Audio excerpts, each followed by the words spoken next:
Okay, guys, we're going to do the last one. And I just want to see if there's going to be more to it. There is.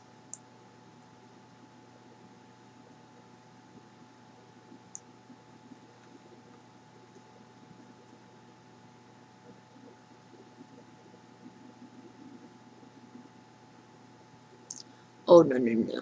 No, we are definitely going over that. Correct. I see something, I'm like, oh, no, no, no. We're definitely doing that. Yeah, we're definitely going over that because there's some issues I want to bring to the attention. Oh, yeah. We're going to get that far. I changed my mind.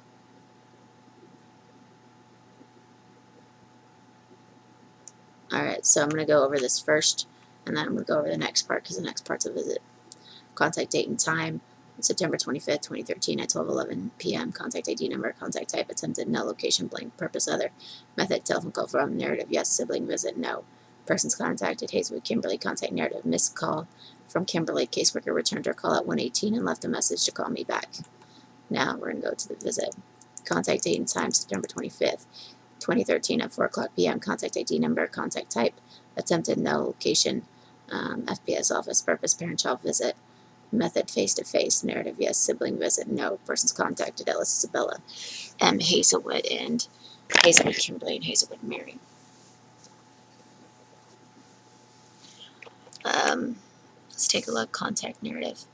Parent-child visit was parent-child visit at MLK. Started at 4:00 p.m. MLK has a lot of space, so there's more room. More room in titles and allows you to do a little bit more things than a standardized visit room, in the sense that you guys can run around a little bit more, be a little bit more active. Mom brought Batman decorations. I do have photos on my Facebook page of Aden's birthday. It was really, really cool. Mom brought Happy Meals and cake. Aden is excited and opening all of his gifts. I wanted to do his visit at Getty's, but I didn't get so lucky. Mom also brought Miss Mary a present. Mom brought Aden a Batman flashlight and a girly flashlight for Miss Mary, so Mary didn't feel left out. Isabella is a very good baby. Mom is decorating the visit room. Mom brought balloons. Mary is playing with a plastic container.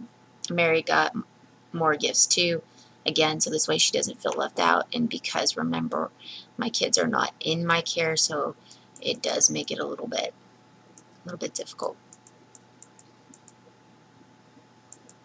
They don't allow you to decorate the room ahead of time, which is fucking stupid, because now instead of interacting with your kids, you're trying to get the decorations out there. So them being that way is stupid.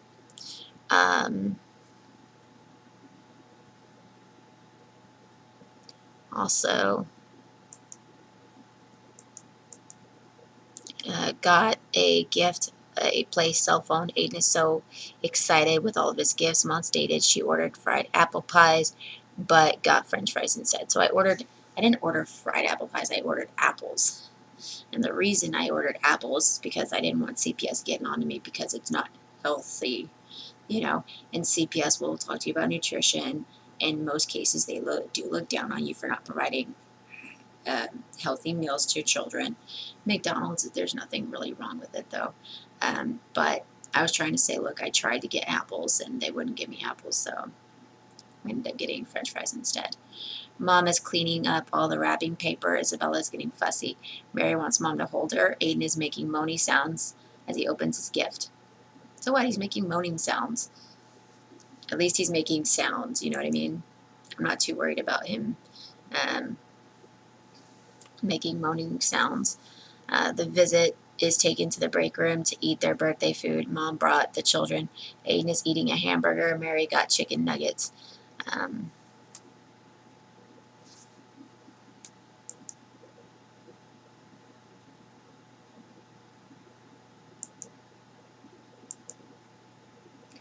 Mom allows Aden to pick which meal he wants. Aden chooses hamburger, Happy Meal, so Mary gets the meal with the chicken nuggets. So I did allow him to pick since I got 2 different meals. Mom is putting the juice from their juice boxes into a plastic cup. Kimberly informs caseworker that she left certificates at the front office this morning and was wondering if CW had gotten them. Caseworker said no. Mom finally got the children all settled down, and the children are eating. Baby was asleep in her carrier, but Mom went ahead and picked up the baby and is holding Isabella in her arms. Mom realizes she forgot the plastic silverware. Kimberly calls Tony that he has to go buy plastic silverware after realizes that she forgot the plastic silverware.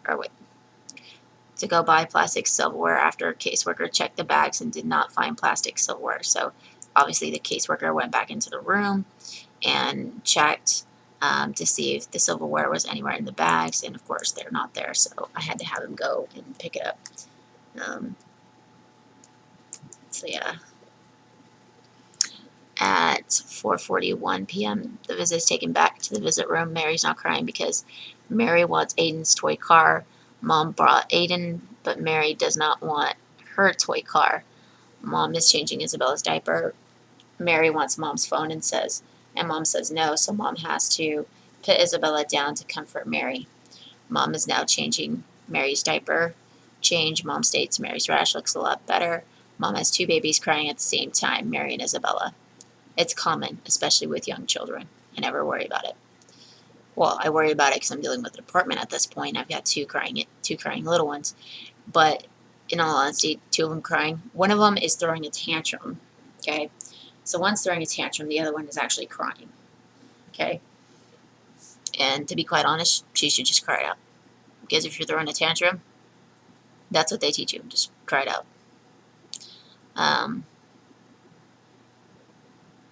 Mom is trying to console Mary, but Mary ignores Mom and is crying even harder. Of course she is, because she's throwing a tantrum. At 4:55 p.m., Mom is feeding Isabella. Mary's crying again. Mom continues to let Mary cry and is holding Isabella, and Mom is just listening to Mary cry. They make it sound like a really, really bad thing, but really, if that's what parenting classes are teaching you, then you're doing nothing wrong. And I apologize. Like I said, I think I'm still losing my voice, so I don't know why, but I'll do a BPD video about that a little bit later. But I think I'm losing my voice for some weird reason. But yes, getting back to that, they do teach you to just let them cry. If they're going to cry, they teach you to cry them out. Yet CPS said at trial, I don't use what I learned in parenting classes, and I was just trying to get it done as fast as I can. You wonder why I was trying to get it as fast as I can done? Because they use how long it goes against you. They use it as a manipulative tool to keep your kids. See you guys in just a moment.